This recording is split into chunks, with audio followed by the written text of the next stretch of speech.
guest today.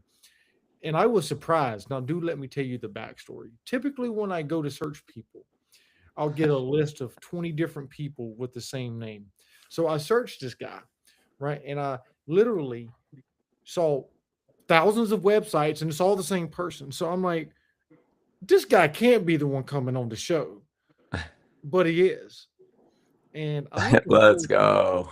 to see, right? Let's go. I'm looking forward to seeing where this is going. Now, we always do a disclaimer. If you are triggered at all by anything you hear or see uh, in this recording today or in this episode, please reach out. Use your resources. 988 for the National Suicide and Crisis Hotline, 911, and local emergency departments and local crisis centers.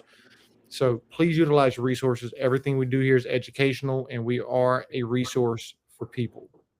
So the disclaimer's out of the way. So let's get to why we're here. Mr. Connor, for people who don't know about you, introduce yourself and tell them a little bit of your history. Yeah, so I am from LA. I am primarily in the entertainment industry. Started doing events when I was a teenager.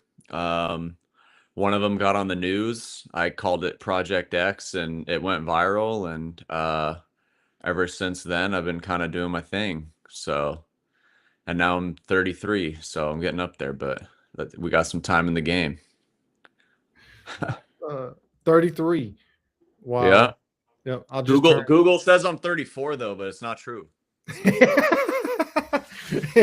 Right. I just turned 36. So I'm like, wow, hold on. Like, you've done so much in the entertainment business.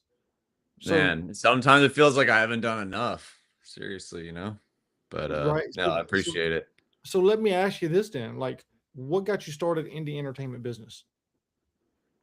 Um, I just kind of like randomly got the idea to start doing my own events, and like it was like super small scale. Like I literally just did a party like in someone's backyard, like a house party type thing. That's like, yeah, it's like I don't know how grassroots everyone else's story is, but like that's literally like how it started. It was just I it was my 19th birthday party and I did a party in like someone's backyard and paid them like a couple $100. And that was like kind of where it started. Wow. So that was 16 to age 33. Let me ask you this, okay? Because I know in the entertainment business, there is a lot of drug use, substance use, things like that, right? Or it can be. Let Right. me rephrase what I'm saying. It can be depending on a lot of factors that goes on in that industry. What do you feel like you after your experience is some of the main culprits that causes somebody to or causes people to go down that road into the I guess the darkness is what I probably want to call it. Are you just saying like in the entertainment industry in general or just like people in life In or like no in the well in the entertainment business in general. yeah. Um hmm. Yeah, I don't know. So like to rewind like a bit, like I haven't even like drank alcohol since I was 19. So I got sober like right when I started doing my own events. Mhm. So it's been interesting for me because I guess yeah, like I've been in the entertainment industry basically like my whole adult life, and then I've been sober the whole time. But I would say like I don't know, I feel like, it's kind of similar to life in general. Maybe it's just maybe like in the entertainment industry, like some people like they just have like more money than you would typically like when you're growing up or something else, so there's just more things available. And so maybe it's like a bit of that. Maybe it's like, once you got on like a hit show or this or that, maybe you feel like you can start doing things. But I don't know, I just never have seen people last really that started going down that path in entertainment. I feel like that's usually honestly it's like similar to being like being like an athlete or something, you know what I mean? It's just like, you hear someone's like a star, right? And they're a champion winning everything, and then you hear that they start going out to the clubs and partying and this and that, and they kind of just fall off the wagon. I would say it's the same in entertainment, you know what I mean? So that's kind of how I view it, but I just think maybe it's just once you kind of enter it, I guess when there's like money and access, then that kind of maybe becomes more prevalent. I'm not sure. Well, no, I mean, I asked that, and and I love your response on that one. Research does support the idea that money can be a trigger for a lot of people. That money, that fame. One of the books that I've studied, it says, and when I read it, I'm like, oh my god, that is so me, because I had not the same idea or the same thought, but I felt it through, from what I read, I felt it like come alive for the first time ever, and it said, I have arrived. Right. And so I think you are right on that one, because everything, as a therapist, I have worked with people long enough, and that same theory applies, right? The same theory itself, I mean, it comes to light for a lot of people when they realize that, because they know that, hey, when I was doing this, everything was good, life was great, relationships were grand, employment was great, I had arrived. And so I love that you shared that. Yeah. No, I think I always I always compare the entertainment industry to like sports. It's like very similar. I feel like just like anything, when you're on top of your game, and then when there's spotlights on you, then I guess the negative things come as well. So I think the people that end up going down that path, the same thing kind of happens. That's why I usually like would explain that if I was talking to like a artist or an actor, or like anyone else that I was like representing or working with, I would say, it's very similar. Hmm. Yeah, no, I again, I appreciate you sharing that. So you got sober at 19, Hmm. and so you've been doing your whole adult life in the entertainment business sober. So what did well, if you don't mind, what did you do? I just I had an interesting relationship. I was just like a drinker, but I had an interesting relationship with it where um I grew up playing competitive tennis, and so I couldn't really um drink like every day. Like I had the kind of schedule where like right after school I'd have to like go to practice, and I'd be there for 3 or 4 hours. And then on the weekends I'd have tournaments. So it was more like if I didn't have a tournament that weekend, then I would like kind of let loose, or if I like lost my match on a Friday night or a set, then I would, you know what I mean? And so it Mhm. became more something like that, where it's more like a binge type situation. And then I don't know, I just kind of woke up and was just over it. It just wasn't fun anymore. And then it was like right after I stopped, the events that I was doing got like popular very fast. Like how I told you, like I started like right on my 19th birthday with like in some person's backyard doing a party. By like that March, I did the Project X party, and then by like July, I was already like renting out like 18 plus nightclubs in Hollywood, and booked like YG like to perform with my own money type vibe. So it was like something that happened quick. And so I just felt like if I ever did drink again or something, then I would kind of like lose my edge or lose kind of everything I had going on. So I guess like the advice I usually give to people is like, when you do quit, or if you do want to quit, maybe it's like easier sometimes if you find like a passion to kind of replace it with, because that's kind of like what helped me. Yeah, and I think it's important for people to realize that, everybody's bottom is different. It does not have to be a physical bottom, right? It could be an emotional bottom, it could be a intellectual bottom, It can be a mental bottom, it could be a spiritual bottom. Like, that bottom is different for everybody and it's defined differently by, across the board for people. And so, I mean, even for me, when I was, very similar to you, I had a very similar experience. I think I was 21. It was right before my 22nd birthday, and I had the same almost exact experience where, it's like, the way I typically like to explain it is, you ever saw, people in movies when they pass away, right? And again, movies here for people who are listening, movies, uh, where it'll be like their life kind of goes through on a like a picture scroll or something like that, or a film scroll. Well, my experience was the same thing, right? I had a exact experience, and it was like, hey, what am I doing here? Like, do I Right. want to actually live, or do I just want to exist?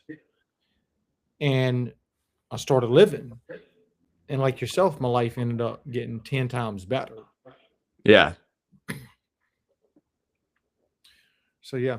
Um, and so what do you my question to you is, right? Because that was going on at 19. What have you done since to help you stay on the straight and narrow? What has that path been look or what does that path look like for you? Um, I don't know. I mean, I I try to, I guess, be of service to people. So, um, I don't ever preach to people. So I'm definitely not like the face of being sober or whatever. I don't like tell people they should be or this or that. But if someone wants help or whatever, like, or they want, then I'll try to like take them to somewhere, or I'll try, you know what I mean? So I feel like that's maybe one way. And then, just like basic stuff like meditation. I still play tennis like an hour every day, at least, sometimes two. And yeah, I don't know. I just feel like I'm always trying to just kind of like stay busy and do positive stuff. So I don't know. I honestly never had the urge again to drink after I stopped. But I'm telling you, it's mainly because I got like so into the work and the events and stuff like that. So it really helped me. Yeah, it's kind of like a coping strategy or a coping skill. I mean, people ask me all the time, why do you work so much? Why come when your supervisor asks you to come in on your days off? Why you do something I enjoy? I enjoy being in the field. I enjoy doing what I do. I mean, it's. I've always heard. I'm sure you can probably, maybe relate to this, but the old adage is, if you enjoy what you do, it's no longer work or something. Whatever that old adage is. Yeah. What's this? If What's this saying? It's like if nothing changes, then nothing changes, or something like that, right? Yep. Or the definition of insanity is doing the same thing over and over again, expecting different results. Right. Yeah, I think that's it. Yeah. Yeah. No, and you're right. I mean, because in active addiction, whether it's binge drinking or active addiction, whatever people want to term it as, we wake up doing the same thing, or during the week we do the same thing, and then on the weekends we do the same thing, right? And so it's doing the same thing over and over again, expecting different results. And as like you said, when I work with people, I usually teach them too, like, when I change, or when life changes when I change, Right. but when I change, everything around me changes. Yeah, no, I think, yeah, it's like, yeah, I think when you're doing positive things, you probably attract positive things as well. You know what I mean? But it's definitely like, I mean, you gotta like, at least for me, like the sobriety thing, like you gotta kind of stay on it. I still try to like do the meetings or do the readings and all that kind of stuff, because otherwise I start getting in my head again. So it's like, I agree with you. It's being positive and then also doing the work and stuff like that. No. Yeah. Yeah, no, absolutely. I couldn't agree more. I got a mentor of mine that says, and I'm so glad you shared that. I have a mentor. He always says, when the process stops, the process stops. Yeah. Either I'm growing and doing things in life and doing things in recovery and growing, or I'm going backward. Like there's no in between here. There's no sitting still. There's no osmosis here. I can't get what you've got just because you're on here. I have to be active in my own life and my own recovery. Yeah, no, for sure. I think that's like the biggest like thing about like when you're getting sober, there's not really like a finish line with it. You know what I mean? Like you get sober and then you got to like keep working on yourself and keep working on it, you know? Cuz I think the famous saying is it's just one day at a time, right? So it's for me it's just like a never ending like finish line. Yep. No, and yeah, no, you're right. There's no graduation here. Like, no, Yeah. the only graduation is either 10 toes up or, you know, getting cremated somewhere, right? That's the only graduation line that we ever cross. Yeah, yeah, yeah. No, no, for sure. That's what yeah, I think I have like what is it now? It's like 14 years and like 3 or 4 months or something, but I don't really like I never like had that goal to try to get there. I don't like try to think about it too much. It's just you kind of like keep doing your routine and the time passes and stuff like that. But yeah, I try not to like think too much about it in the future, you know, because otherwise you like get too much in your head, you know. No, and I think you're right too on that one because for me, man, like it's been a while, and you know, people will ask me, "Well, how long have you been in recovery?" And I'm like you too, right? Like it takes me a moment because I had to stop and think, and I'm like, "Man, geez, it's just okay. Let me put everything together for you." And then I'm like, and I mean, because I don't think about it anymore, right? Like it's not something I wake up and say, okay, it's been this long, this, that, and the third, blah, blah, blah. Like I don't do that. Like that's not the part. That's not the goal in recovery is to think about that. Right. Yeah, no, no, totally. I think yeah, it's better to kind of just take it one day at a time for sure. Mhm. Mhm. But it's Right. hard. It's hard sometimes, right? Right. No, 100%, 100%. So listen, let's switch gears here, right? Because we're talking about recovery, we're talking about all of these things, and so like you do a lot, okay? You do a lot. And for people who don't know, yes, I'm reading Forbes Business Council here, okay? Like this is what the research on you says, and so and because we talk about going from where we were at as teenagers to doing everything now that we do, talking about, and I mean like you and I and everyone else who does similar stuff, right? Founder of Connor Tracy LLC, LA-based platform operating at the intersection of culture, civic life, and public influence. Through the platform, you produce convenings, develop strategic partnerships, um, support select cultural and civic initiatives designed to connect institutions, creative communities, and public-facing leadership. Your background spans music, hospitality, civic engagement, and one of the most important is okay his work on Grammy recognized projects and the co-founding of Off Sunset. Yep. Wow. So you went from 16-year-old person to being in life doing all of this stuff. So wherever you want to go with this, and I just read, all of this stuff, right? And for people who don't know who you are, I just read all of this stuff. So I want you to pick the bull by the horns, right? Or take the bull by the horns and pick what you want to where you want to go from this at. Because I mean, I'm interested in knowing more about all of this stuff because we can talk culture, we can talk civic life, we can talk being a public influence, right? We can talk Mhm. about all of that stuff and plus some. So I'm gonna let you steer the interview now. What do you want to know about first out of it? Well, let's talk about this the cultural impact. Okay, let's start there because in today's society, we live in a very, let me say, divided world. Right. And so the goal of what you do, right, or part of what you do is to help bridge gaps, help bridge, communities, help bring people together. Same thing with us on the podcast, right? You have very similar goals to what we have is to bridge those gaps, even with some of the projects that I'm working on right now is to help bridge, continuing to bridge gaps.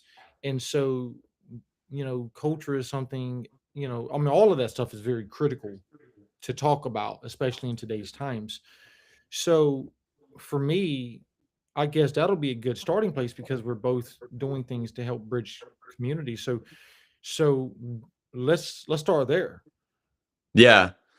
Um, so as far as like cultural impact, I guess I'll start by saying I didn't I didn't and don't plan on impacting culture by anything that I was doing. I just kind of liked doing what I was doing, and sometimes I guess culturally it would impact people, right? So even for example, like the Project X party, like I thought I was just kind of doing a normal mansion party. I had no idea that it would end up on the news, right? So goes kind of the same with a lot of the stuff that I do, like the Grammy thing that I worked on, was managing a producer that met at a event randomly and started managing him. We kind of went around town for like a whole year, like showing his beats and stuff to everybody. And a producer that was working on Dua Lipa's album at the time liked kind of like what he was doing, and then they ended up working on the lead single. Uh, it was called Future Nostalgia, and then the single was called Future Nostalgia, and then the album was called Future Nostalgia, and so it got placed, and then yeah, it ended up winning a Grammy like a year or two later, and it was just one of those things like I didn't really think about it too much. I didn't think at the time it would win a Grammy, and I didn't think I would ever be a part of something like that, right? So I kind of, to my point before, like I don't think like that too far ahead of things, or I try not to, I just kind of like do stuff, and sometimes it works and sometimes it doesn't. Right. Yeah. Yeah. Well, and it's no, you're right. Because, I think a lot of things that, when we do things, when we build projects, when we, the stuff that we do in life, I don't think we really think about how it impacts people, right? But a lot of times, you know, we don't recognize until somebody tells us, right? And the same thing, even being on here, I've had many people reach out to me and say, "Hey, I appreciate what you do. You helped me today," or "Hey, we watched this clip, and you know, just so you know, it gave me some hope for another 24 hours or whatever," right? And so like it is bridging gaps. It is bringing people together. And so, I know you said that you don't really think about it in those ways, but let me ask you this: have you noticed in your work on what you do that it it does bring people together? It breeds unity versus division. Have you Yeah, noticed? no, yeah, no, no, no, especially like especially with the music and the nightlife and the events. You know, I always like, especially when I was doing the events in the beginning, like at least try to be on the vibe. Like I try to be friends and was try to be cool with everybody. And I think the cool thing about like the nightlife and the events and stuff is especially in like LA, like you really have no idea like who anyone's gonna become, right? Like you could literally invite like a bartender, and then like 2 years later they're like a famous actor or something, you know what I mean? So it's like, I always tried to just like invite people out that I thought were cool, um, or that I thought maybe would be like a good vibe into the room or like whatever I was doing. But sometimes, is that my phone or yours? Mine. Oh, okay. Um, but yeah, I think like that's like one of the cool things about like nightlife, especially in LA, is like that totally is like a reality where I've had friends like that I would bring Mhm. out where I kind of just liked them, or I thought people that I was already friends with would like them, and then they ended up like blowing up or becoming huge, you know. So yeah, I think that's like one example for sure. Right. No, and I think I think it's important for people to understand that, when we start building relationships with people, and I love what you shared because I teach patients this all the time, right? And I hope it sticks. Yeah. I hope it truly sticks, right? But like, building relationships, we never know what that relationship's going to be. We never know how it's going to turn out, right? But let's build it anyways. Let's Right. do this anyways because it's going to have some type of impact. Whether it's positive or negative is neither here nor there. That's just our perception of, right? And so I think a lot of people get wrapped up in the idea of, oh, well, if this happens, this is going to be a negative outcome or a negative influence or something of that sort. And not all the time. It's rarely ever on that level. Maybe a learned lesson, Right. maybe that. Yeah, no, for sure.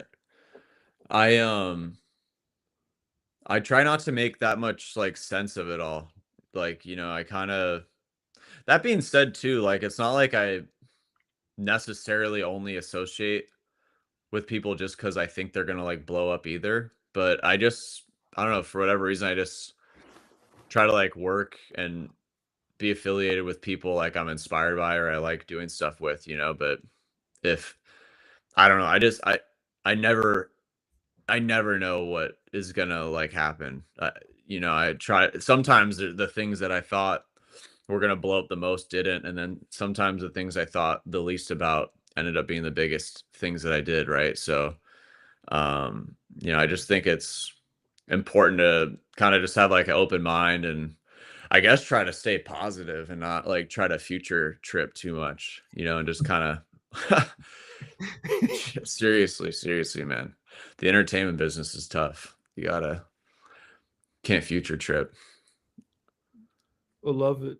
I love it. Yeah. That's like I can't be a fortune teller. It's so hard. I think like yeah, I think it was like Elon Musk or something. He had like a quote where I think it was him where he was like being an entrepreneur is like walking through like a foggy tunnel, like also walking on broken glass or something and not knowing where the end it's like something like that. It's like totally I feel like what it's like. It's like I have no idea where I'm gonna be in a year from now or what I'm gonna be doing or what project, you know what I mean? So it's kind of just I think the only easier thing now is I've been a part of hits and I have been a part of things that haven't worked, but I know usually like every few years I have something that kind of like gives me another renaissance or something so I'm not washed, right? So No, I love it. I love it. Well, and I think it's important because when you go into entrepreneurship, and I want to because I know that's one of the things that we were talking about reading earlier on too. I think being in entrepreneurship it's exactly what you described or whatever that quote Elon Musk or whoever said, right? yeah. It is walking through a foggy tunnel or walking down a foggy road or what have you, because you never know what's going to happen, what turns you have to make, what decisions you have to make. Like you can't predict whether the failure or success of. You can only do the best you can. Yeah. No, by the way, I mean, I'm sure it's the same with you, right? Where it's like if you have all these like clients that like you work with and stuff and it's like you maybe don't know like who the next client is going to be or this or that, right? So it's like it's the same thing kind of with everyone. So it's just kind of like I just try to do my best and sometimes it's bigger than others, you know. No, I think that's one of the things I always said, and I actually just put on one of the sites that I created. It's throughout life I've had epic failures and great successes. Yeah, no, I we all do. We all do. Yeah, yeah. So entrepreneurship, right? Because we spoke about culture, right? Because in the entertainment business, as you said, I love what you said, right? Like you might not think about it, but you do impact people, right? Like you don't think about like, oh my God, how is this going to impact people? No, you don't really. You might not think on that level, right? Like even with myself, I don't think on, oh my gosh, how is this group going to impact people? Or oh my gosh, what is this technique? How is this technique going to impact this?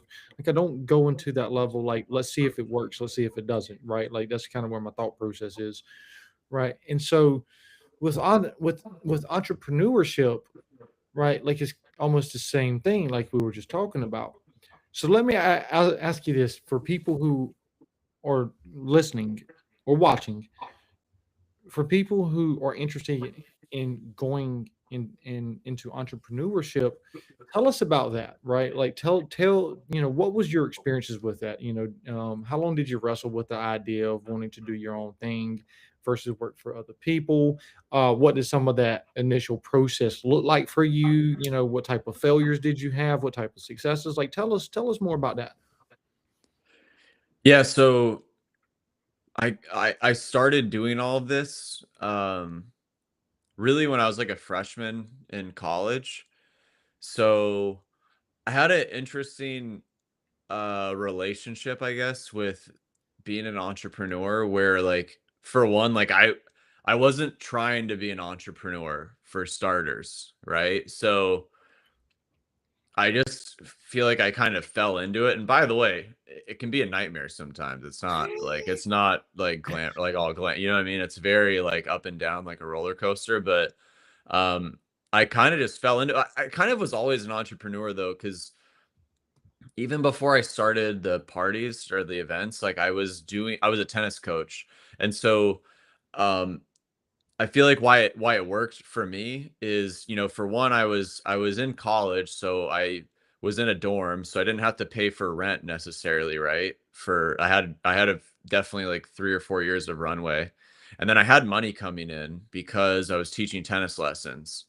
So in the beginning, like I was basically using the tennis lesson money to then pay for the events. And so that's kind of and some of the events would make money and some would lose money. So it was still really hard, like mentally, I guess, to deal with it. And even when you're that young, it's like even like $500 or $1,000 is like it's a lot of money. You know what I mean? So I wasn't making that much as a tennis coach. So but I was able to like take the punches kind of and like deal with figuring out like how to make money in it and how much to like charge for artists and how much to charge for tickets or how much to pay people, you know what I mean? So I would definitely say like for me at least like what works if you do want to go the entrepreneur route is, maybe like make sure that you have for one like another source of income so that you have like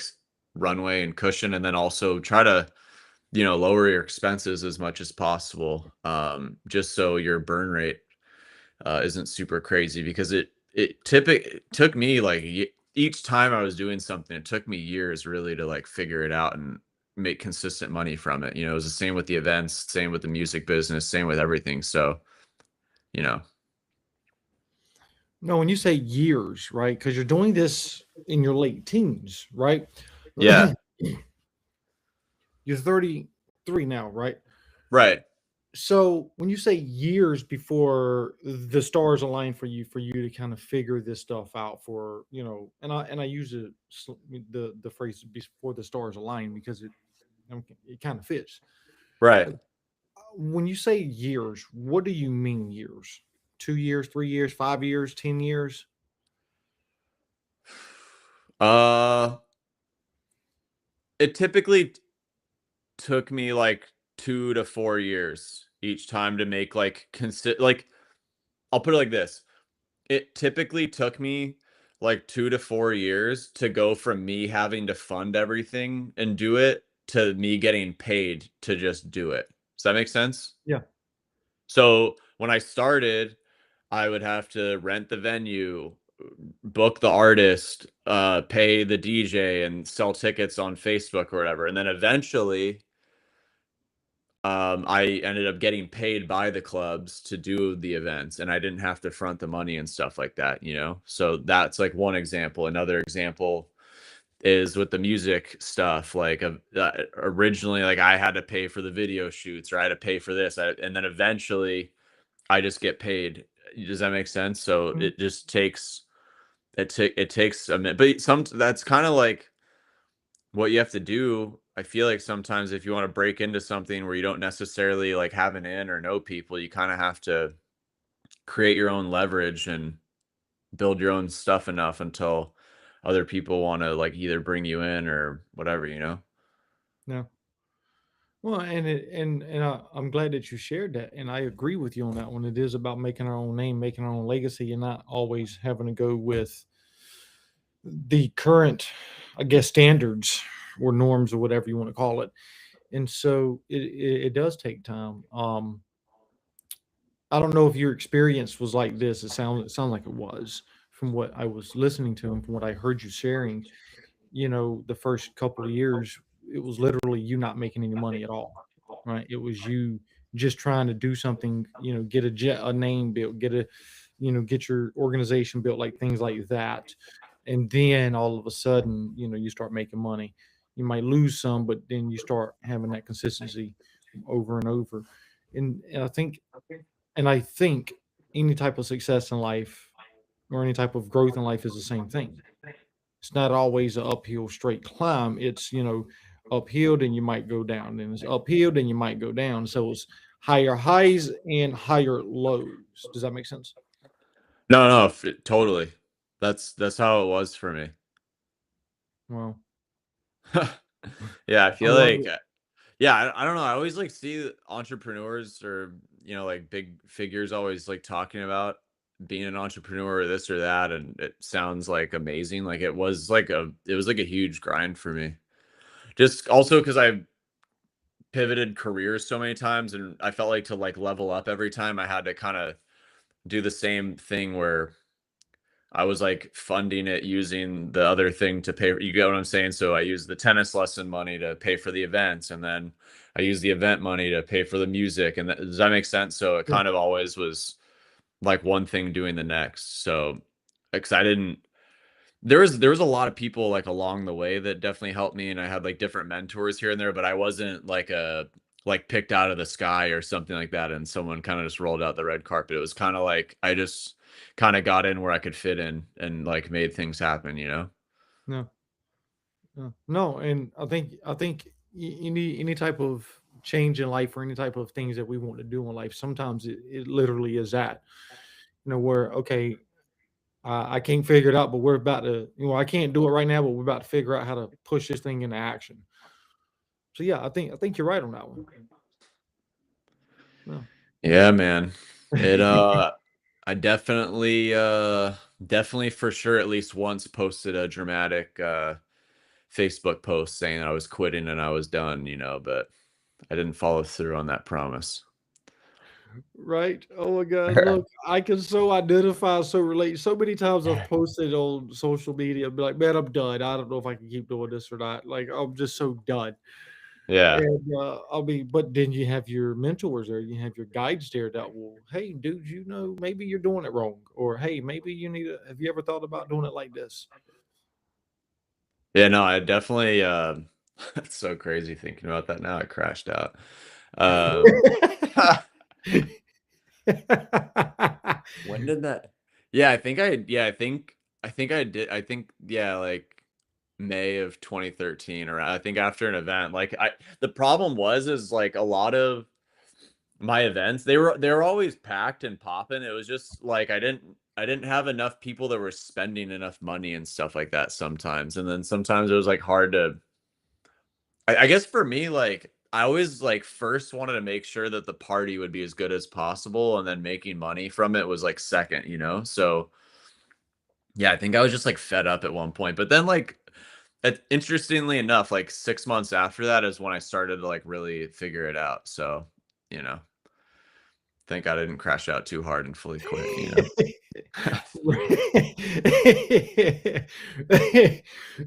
I love it. I love it. Well, I have to ask, okay, because you're putting all these venues together. You're in the industry, the entertainment industry, like you're in all of this stuff, right? What type of who who have you met? Like who all have you met as far as the entertainers or musicians? Like, I mean, I have to ask Jelly Roll, Eminem, Jadakiss, like all these, big name folks. Like, who have you freaking did all of this stuff for? Yeah, yeah, I think, like, with Off Sunset, for example, like, we had a lot of big celebrities there, like, Travis Scott came, the Kardashians were there, Kid Cudi, Diplo, trying to think who else. Um, Chainsmokers, I don't know if I said them, and then, yeah, I've done basically anyone kind of, like, from, like, the pop culture realm, uh, from the past, like, 10 years, like, I probably met them, but I've never met, um, like, Eminem or I don't think Eminem probably wasn't that active, going like, as far as, like, going out and stuff like that, so I probably missed that boat, unfortunately, but, I've seen Jelly Roll once driving in his car, like, in Beverly Hills, but I've never met him. But I That's wish I met him, he seems like a cool guy. Yeah, no, he is. So the reason I asked that because I was interested. On one of the organizations that I am a member of, we've been trying to get Jelly Roll to come and speak for us. It's called NADAC, of course. I'm sure you've heard of it, right? NADAC. For those of you who don't know what NADAC is, it's the National Association for Alcohol and Drug Abuse Counselors, NAADAC. And so we've been trying to get Jelly Roll and a few others to be like a major keynote speaker for us. And so trying to get a hold of people, it's almost insanely difficult, right?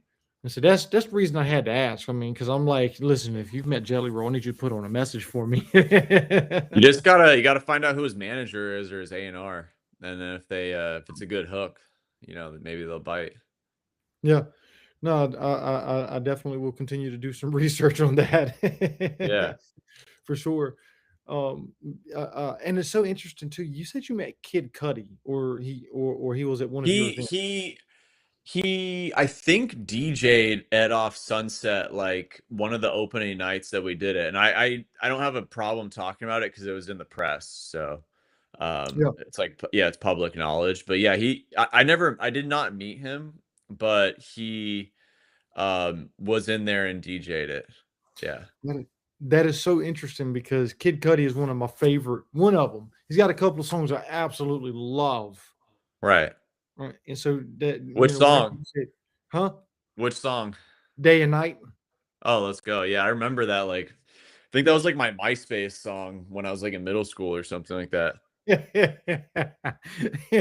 Wow, you just took me back to the ages there. Goodness gracious alive. Yeah. Man, you said MySpace. Wow. Do you Listen, remember that? Like, on MySpace, yeah. everyone had their song? Yeah, I think I had Day and Night as my song at one point. Wow. You just took me back to the ages, man. You're making me tell my age. Yeah. Yeah, you're 36? Yep. Okay, yeah. Yeah, Yep. I turned 34 in November. So, yeah, no, I remember MySpace was kinda like the first thing I was on. Yep. MySpace and then Facebook. Mhm. And I don't know if MySpace is still even around, because I think what happened is a lot of people went from MySpace and jumped onto Facebook. Yeah, yeah, yeah, yeah. Yeah, I Yeah, don't I don't have a MySpace anymore. yeah, me either. I don't even I haven't even looked at it in freaking almost a decade, so I can't even tell you. Um, so let me do ask you, all right? Because you talk about civic life and public influence. Mhm. What do you feel like,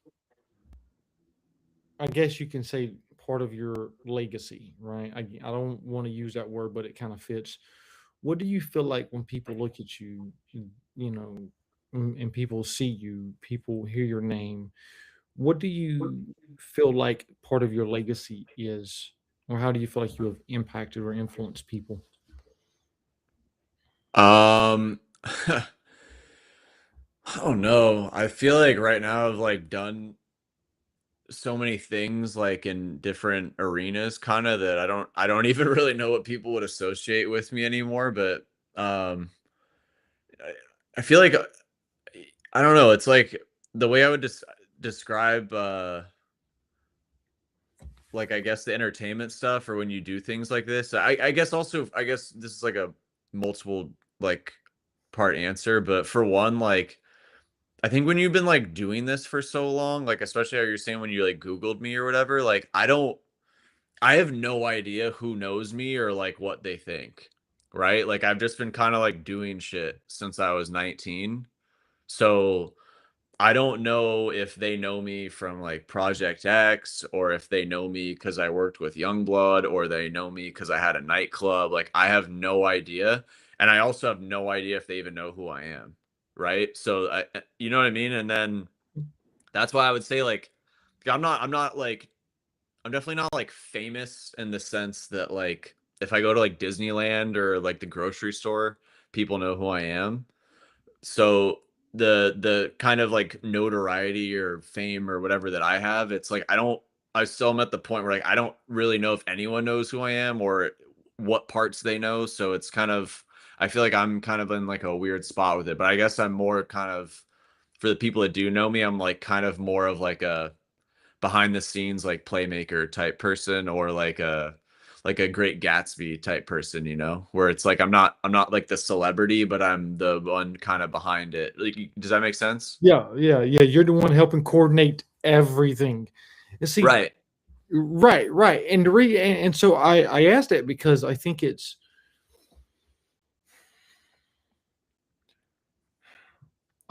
is unfair. I'm gonna say unfair. I don't like that word, but I'm gonna use it anyways. I think it's unfair because people like yourself in the positions that you are in and have been in throughout your career.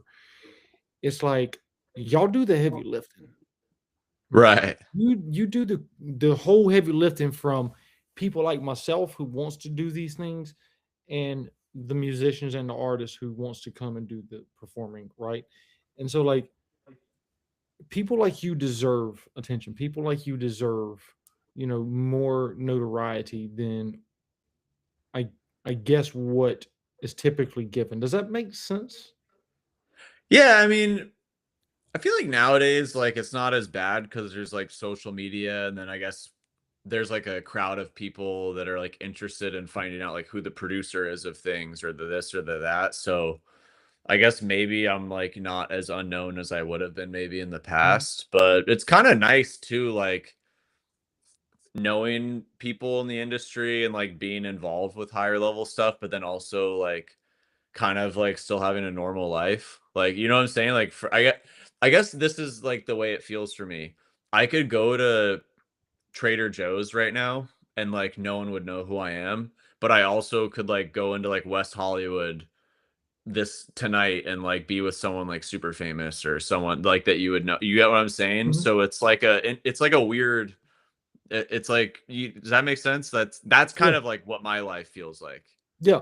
Yeah. No, no, no. 100%. I mean, Yeah, no, which is kind of you're great, right? So it's like I don't get bombarded by people all the time or deal with, you know what I mean? And yeah. there's not much pressure on me to like constantly deliver, like because I do things all the time that don't work, and sometimes they do. So I feel like it's like really hard when you're like really famous and you're like putting stuff out, and sometimes people hate it, sometimes they love it. So I kind of, oddly enough, am like kind of in a cool spot.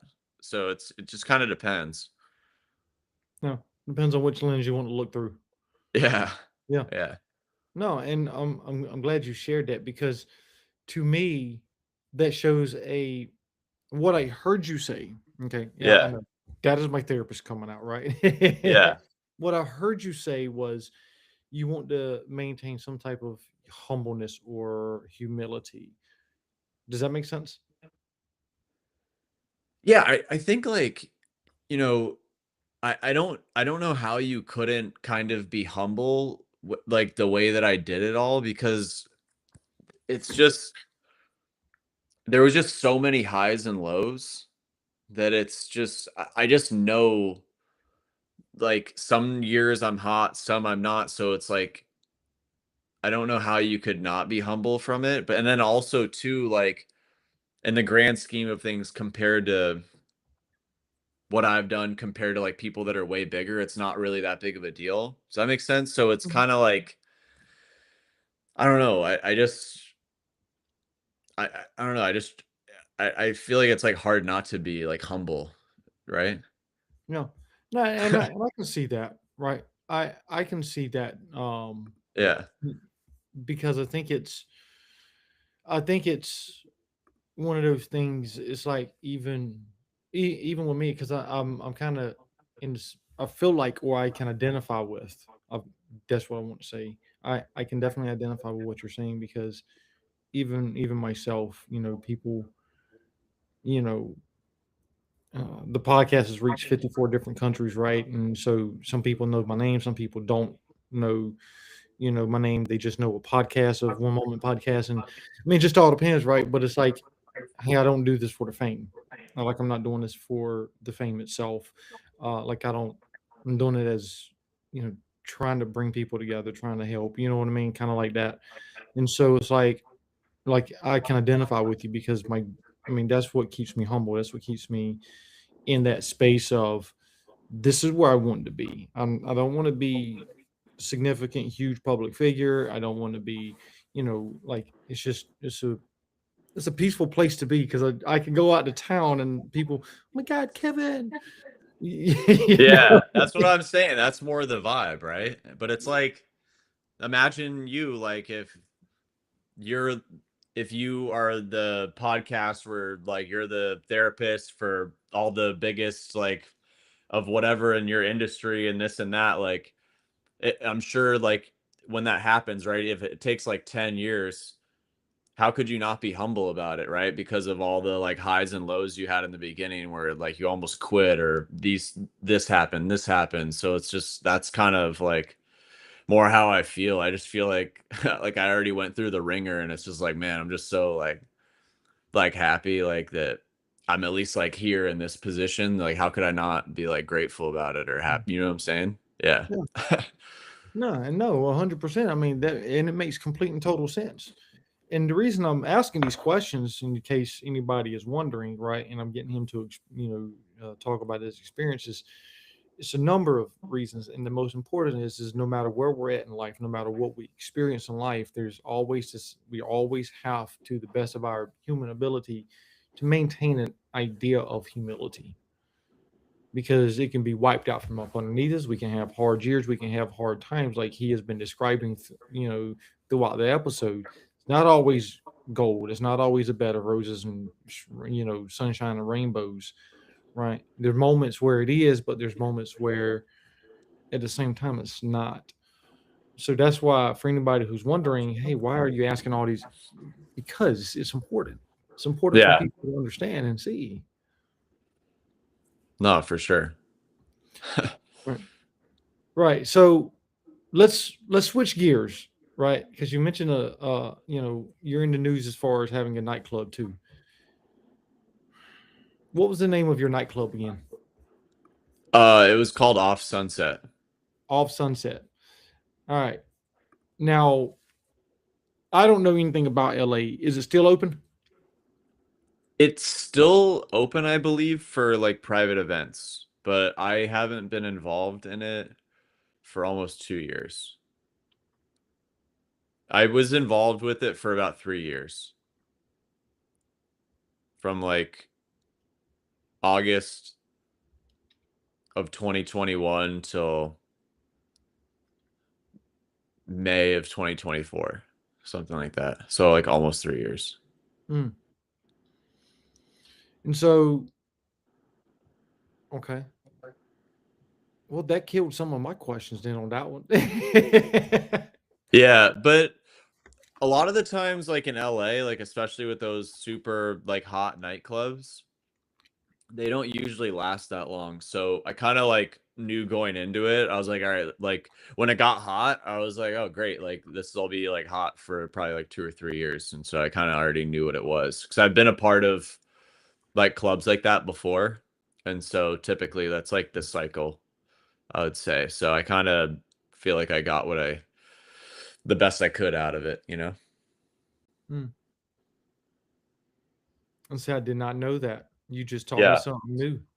Yeah, that's like typically what it's like. So I was involved with this nightclub called One Oak before that, and I would say its run was basically like from 2014 to 2017, and then after that it started to like taper off a bit. And I think it closed in like 2019. So it was definitely a run, but So help yeah. me understand, for somebody like myself who is not in the entertainment business at all, how come it's like that? Um, it's just super fickle, the industry, but I feel like also it's like that with a lot of things. I feel like video games are even like that. You know what I mean? I always talk to my friend about it. Like I feel like there's always like another hot video game coming out. And so like I think one of the big hits was like Fortnite, right? But all of them kind of have a run. So I feel like the clubs are like that too, where there's always like something new opening. Um, so yeah, I don't know. I don't really like know of anything that lasted like more than that was like super hot in LA. So maybe like the restaurants typically last longer. But Now I can see that. So if somebody wanted to go into the nightclub business, right, and open up this fancy dancy banging ass nightclub, what have you, what would be your suggestion to them? I'd probably make it more of like a music venue or like a bar. I think like if it's like a cool bar, it maybe could last longer. Or if it's a restaurant, or if it's strictly just like a music venue where you're like booking like acts all the time and like selling tickets type vibe, that probably makes it more durable. But when you're like trying to focus on just like the celebrities and the this and the that, like they'll come, but there's just always going to be another like hot spot that opens typically, so I feel like if you want to last longer, then it's probably like, at least in LA, probably better to do like a restaurant or a bar or something where you can like sell tickets for acts. It's probably what I recommend. Wow. Yeah. See, that's something that you learn. They say you learn something new every day, and you just taught me something there, buddy. I never ever would have thought that. I would Yeah. have, a nightclub is a nightclub. You open one up and you have a great success with it, and it runs for years and years and years. And it's always banging. Yeah. There's definitely been some where, they were very hot for like 2 or 3 years and then maybe they stayed open for like 10 or something, but it wasn't really ever the same. You get what I'm saying? And so for me, I kind of just wanted to get in and get out. Like I just kind of wanted to be there when it was like really the thing. And then after that, I had a lot of other stuff going on, so it just kind of I feel like I got the best out of it, and that was it. I was in school like the whole time. Like I'm about to finish my MBA like in 2 weeks, and so I just kind of was like, I don't think I need the extra stress. Right. Well, Yeah. I mean, early congrats on the graduation. Then, Yeah, yeah. yeah, I'm taking it's a dual program, MBA and MA in philosophy. No Um, way, you're doing that? yeah, yep, I'm Let's doing that. go. Yep. So I graduated in 2019 with a master's in counseling. I started a PhD program in psychology. It was 4 years of coursework or 3 years of course. I don't remember. And then the last 2 years of it, I spent about 30 grand out of pocket cash, spinning my tires in the mud, working on a dissertation. So I finally said, screw it, I'm done. And then I enrolled in the program I'm in now. And I got about another 2-3 years on it. Like I'm taking my time. I'm doing one class a semester. Like I'm not focused. I ain't worried about trying to finish right now. Um, and so, but I've enjoyed it. I've enjoyed it. I've done two business classes and a philosophy class. That's what I'm in right now. And I'm finishing that up. Then of course I'll do another course during the summer. So it's been a very interesting journey. And when I'm done with this, I might be done. I don't know. I might go back and work on a doctorate in I don't know, doctor of behavioral health or doctor of business management or something. I don't know. I was gonna ask if you're a doctor or not. No, I took an ABD on that. Yep. Okay. What do you Yep. have to do? Wait, so you're a psychologist or a therapist or I'm a both? Or therapist. so what do you have to do to become a therapist? Depending on state law. So I think most states now require you to go through just to be a mental health therapist. It's a 60 credit hour master's degree program that is CACREP accredited, which is CACREP is this long acronym for Counseling Association or Counseling Accreditation or something, of something educational programs, or I forget what CACREP is. So the program has to meet that accreditation across the board. And so once you do that, you do whatever the state exam or some states will say you have to take one exam because there's two types of national exams. Some states will say you can only take one exam, will require you, and they don't do anything with the other exam. Most states, though, will say either or is fine as long as you pass it. There's one of them is the NCE, another one is called the NCMHCE or something of that sort. I did not take that one. I took the NCE. So outside of that, it's really, there's nothing really else besides that. Okay. Yep.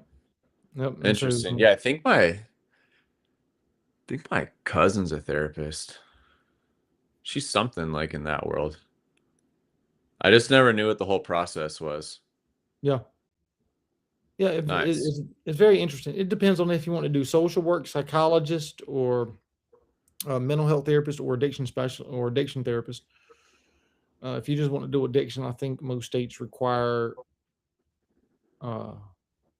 those programs are going to be around 45 credits. Social work, I think that's 60 credits also, and then psychologist, of course, that's a doctor of psych.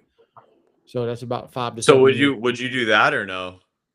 What, to be a psychologist? Yeah. Well, so depending upon the lens you look through will depend on the response you get. There's not much of a difference between a psychologist and myself. I can't do a psych eval, right? I can't. I can diagnose, just like a psychologist can. I can I can definitely diagnose. There. Only one of the main differences is one of them is called a doctor, the other one's not. Unless I go and get a doctorate, and I'll be a doctor, whatever I get my doctorate in. There's not much of a difference. You take a different state exam, of course. Then it also depends on which type of field you go in, because social psychology is a very beautiful field. And so there's no state exam for a social psychologist because it's a non-clinical program.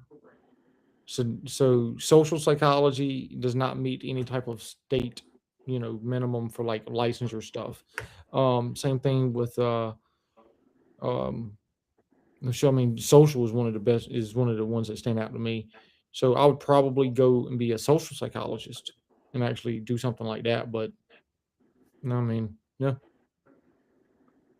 Interesting. Yeah, I just did business, so I didn't really know the whole process, but it sounds super interesting. Yeah. What made you want to become a therapist? I saw the the destruction of substance use in families, and I wanted to be a part of the solution and not the problem. So that's what pushed me. Interesting. And being in recovery too, I also wanted to, it's interesting that you asked that, because early on, almost everybody that was around me said I would never be a therapist. They said I would never stay sober. They said a lot of things, and so it was basically one of those things like, hold my beer, watch this. Let's go. Yep. When did you decide you wanted to be a therapist then? When it was probably around April or May of 2012. So how old were you? 22. Oh, okay. So Yep. you've been on this path for a minute then. Yep. I've been in Okay. the field since January 2019. Wow. Um, yep. So I enjoy it. I enjoy it. You know, like yourself. You know, it's yeah. You know, I get to have an impact in society where we get to bring people together. And very similar to you, I don't think about how what I'm gonna do impacts somebody else or how it brings people together. I don't think about that. Um, I just do it.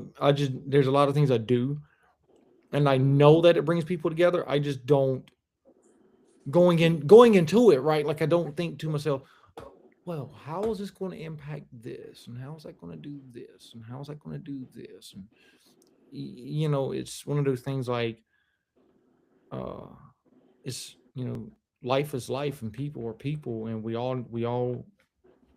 need relationships. We all need to, you know, help one another out. And so that's kind of the lens that I look through is that you know, overall, I mean the goal I guess you can say is to bring people together, but I don't really think about it on that level as when I'm doing things or when I'm doing therapy or doing group therapy or even doing a podcast. Um, I mean, I just don't. Um, we were doing a suicidal prevention. We were preparing for a suicidal prevention podcast about a year ago, and we were all having imposter syndrome. And Ruben said, "Well, pull the stats." Because we were thinking about quitting. So Ruben was like, just pull the stats and see what it says. And at that time, within 2 months, we had, I mean, the reviews and the stats were off the charts. I mean, completely off the charts. The countries that we had reached within 2 months were just, I mean, I think it was 10 different countries at that time. And that was like around March of last year. Like we were 2 months in. And so we didn't think about what countries we would be in when we started this, right? Like we didn't, there was none of that. We just wanted to know that the main goal, essential goal was to help prevent or help fight against cyberbullying, right? That was Okay. the ultimate goal. But it transformed and since that, right? So it was more than just cyberbullying. We didn't realize that we would be where we're at today when we started this thing. It's just something that never crossed our mind. And today, 54 countries later. Wow. Yeah. How many podcasts do you have then? Well, let me see. And why don't you just all do it on one podcast? Is it just because the topics are just all way different? So we do the same thing on every podcast. So right now we have published 69 episodes. Now, that's not what is in the queue for official editing. What is in the queue for official editing, I'm way behind on editing. And so like everything that we do, talk about it can fall under mental health, substance use, suicide prevention, men's issues, entrepreneurship, exactly what we're talking about in entertainment industry. Just like you were sharing how your experience with before getting sober versus after getting sober and your experiences of being in the entertainment industry. Talk about women's issues. We talk about minority issues. Like it doesn't matter. Like anything that comes up, we're going to talk about. We don't come to these shows with a script. I mean, there was one guy we had an author on, and we were talking about. He was a middle school teacher, and he was talking about how he helps teenagers build games, right? Like they do computer engineering and stuff. He's got written books on computer engineering. Not once did we get to all those other books. And then at the end, as we were, probably about 15 minutes before we ended, he was like, "Oh, and I have to sit there and talk about my other books, not just computer engineering." So he went ahead and showed everybody his books and talked about them. And then we jumped back into video gaming and did computer engineering and stuff like that. and we talked about how it impacted mental health. Okay. We talk about literally everything on the show like it doesn't matter. And this is the conversations we have, just like you and I are having. There's no rhyme or rhythm. What's your opinion on like people's mental health in general right now in comparison to like past generations and stuff? So it's a great question. um, I think mental health has gotten worse. We have become more divided, and it's people like you and I, that helps to bridge the gap of division. Um, I think there are certain diagnoses that are way overdiagnosed that aren't actually, or that should not be diagnosed. Um, and I've seen a big boom in various diagnoses, and I'm like, and I've questioned certain diagnoses just because it's one of those things. Like, I mean, it's our job to question science. Science isn't ever proven. Our job as as human beings is supposed to question science, and so uh, I'm a loud advocate against the brain disease of addiction. I hate the brain disease of addiction. It does not, explain much of anything. Most treatment programs teach from the perspective of the brain disease of addiction. And my pushback is, since everybody's got this brain disease of addiction, has the addiction in society gotten better or worse? What do you think? Oh, it's gotten significantly worse. 100%. I mean, we have people, have you ever been to Kensington Avenue in No, Pennsylvania? what's that? Kensington Avenue, go YouTube it. Okay. And for people who are listening, if you've never, heard of Kensington Avenue, YouTube it. You'll see it. It's very sad. And it's literally, of course, it's an avenue. Um, but if you ride down it, and if you see the YouTube videos, um people are just laid out on the streets, needles all over the place. I mean, it's just so sad. It is very sad. People riding their bikes up and down the, riding or walking up and down the, road, and trying to sell drugs, and or they are selling drugs, to people. You have people that are so messed up, and I say so messed up, they're so high, they're literally bent over in the middle of the sidewalk. um the homeless encampment there is out of this world. It's sad. And so, we talk about the brain disease of addiction. And I'm sorry, how does the brain disease of addiction fix that, area, fix that population, fix that, help people get sober? I'm sorry, but you got to come up with something better. You got to come up with something better than, oh my God, addiction is a brain disease, and it's dopaminergic,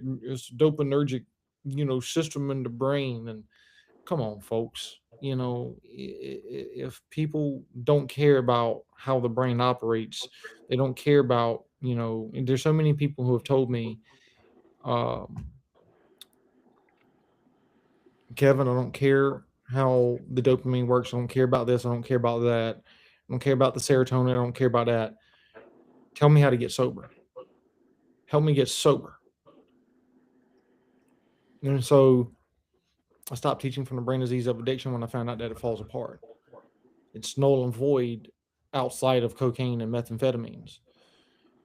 And so I say that because to say this, a lot of your addiction schools, a lot of your mental health schools, social work schools, medical schools, whatever, in their program of addiction, they harp on it being a brain disease. And that's primarily their main teach, just the dominant theory in the counseling field or in psychiatric field. And the last time I saw it help people, zero. Whoa. So last time I saw the brain disease of addiction help people, Yeah. teaching from the model. What I have seen though is you ask them and you go into the field of existential therapy or existentialism or existential philosophy. When you start questioning the use, the meaning behind it, and you start digging into that philosophy of the meaning of life, the meaning of existence, and everything else, when you start going into that area, that's where I've seen people transform lives. Yeah. So we've created this barrel and this terrible, infinite barrel of darkness. And it's like, how do we get out? Well, how we get out of this is we actually look at what works, look at what is actually true, look at what is foundational to recovery, what is foundational to transformation. Just like you didn't share that I had this brain disease of addiction. You shared your experience with, I started questioning the meaning of existence of my own life. I Yeah. wanted better. Same thing with me. Yeah. So I feel like it's going to the disease. Listen to me. The addiction epidemic is going to continue to get worse until we start actually tying our boots up, hitting the ground running, and actually practicing and using all of our resources. Does that answer your question? Yeah, yeah, no, for sure. It's just interesting, like hearing your perspective on it. Yeah. I mean, We're that's living we're living in weird times, right? right. Right. Uh, hey, listen, you ain't wrong on that one. So, but I know I can't keep you all day, and I have really enjoyed this conversation. Yeah, yeah, no, honestly, this was great. I'm gonna check out your podcast more after this, especially the other one you were mentioning. It's super interesting. Yeah, no, I mean, dude, like we're all over social media. For those of you who are listening to us for the first time, or maybe or have been listening to us, we're all over the map on social media, from X to LinkedIn to Instagram, Facebook, Blue Sky, Threads, YouTube, Apple, Spotify. We're across the board on. I mean, I think last time I looked at it, it was 45 different platforms. So to wrap us up, okay, if there's somebody watching or listening to us right now, and we've covered a lot of ground, everything from entrepreneurship to addiction, right? Yeah. Um, what is one thing you hope that somebody takes away from this? Um, I hope that you don't quit. I think that there has been a lot of times where I almost quit um with entrepreneur stuff and